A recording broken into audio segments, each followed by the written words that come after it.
యోగం, భోగం ఈ 2 పదాలు వింటూ ఉంటాం. ఇప్పుడు ఈ కలియుగంలో అంటే ఇంత మోడర్న్‌గా అందరూ ఆలోచిస్తూ ఉన్నారు కదా!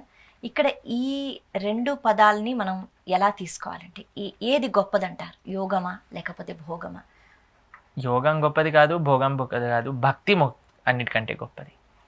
ఇప్పుడు మనకి భాగవతాది భక్తి గ్రంథములలో ఏం చెప్తారు తెలుసా? నా యోగ సిద్ధిర్ నా పునర్భవం వా అని చాలామంది ప్రార్థన. ఒక అసురుడు ఉన్నాడండి, ఆయన పేరు వృత్రాసురుడు. ఆయన భగవంతుడికి ప్రార్థన చేస్తారు, ననాక పృష్టం నచ సర్వభౌమం నయోగ సిద్ధిం న పునర్భవం వా. అయ్యా, నాకు యోగ సిద్ధులు అవసరం లేదు, నాకు ఐశ్వర్యాలు అవసరం లేదు, నవనిధులు అవసరం లేదు, నాకు ముక్తి కూడా అవసరం లేదు, మరి ఏం కావాలి అని అంటే, దాసానుదాసో తవ పాదైక మూలం, నీ పాదాల సేవ చేసుకునే దాసుల యొక్క దాసులు అవ్వాలి నేను అని చెప్తారనమాట. కాబట్టి మనకి ఇలా చెప్తారు, ఒకసారి రోజుకు తినేవాడు యోగి, 2 సార్లు స్వీకరించేవారు యోగి, 3 సార్లు తినేవారు భోగి అని అంటారనమాట. కాబట్టి రెగ్యులేషన్ ఎప్పుడైతే స్టార్ట్ అవుతుందో అప్పుడు యోగం వైపు వెళ్తుంది. కానీ భక్తి అనేది యోగం కంటే చాలా గొప్పది.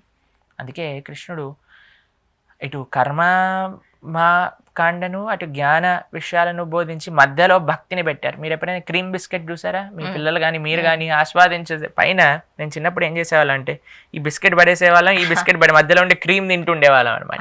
కాబట్టి గీతలో ఎంత చక్కగా ఆయన ఒక క్రీమ్ బిస్కెట్ శాండ్విచ్ లాగా చేస్తారనమాట. ఇటువైపు కర్మ, ఇటువైపు జ్ఞానం పెట్టి మధ్యలో భక్తి పెట్టాడనమాట. Most careful, most precious, most wonderful.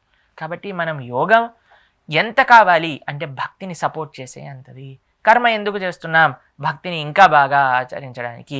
కానీ ఈ 2 కూడా భక్తి ప్రధానమై ఉండాలి. మనం చేసే కర్మలంతా కూడా కృష్ణార్పణంగా ఉండాలి. మనం చేసే యోగం కూడా, అంటే it may be a physical yoga or mental anything, but the focus should be on bhakti. మన జీవితం యొక్క పరమార్థం భగవంతుడి యొక్క భక్తి చేయడం కోసం అనేది ఉండాలి. అలా కానీ మనం ఉండగలిగితే మనకి తప్పకుండా భగవత్ కృప అనేది లభిస్తుంది. ఆ భగవత్ కృప, భగవత్ ప్రేమనే మన జీవితం యొక్క లక్ష్యం. హరే కృష్ణ ప్రభుజీ. హరే కృష్ణ. అదండి, ప్రభుజీ అలా చెప్తూ ఉంటే నిజంగా ఎన్నో విషయాలు, అంటే ఒక్కొక్కసారి విన్నప్పుడు మనం అనుకుంటూ ఉంటాం ఇవన్నీ మాకు తెలుసు కదా అని.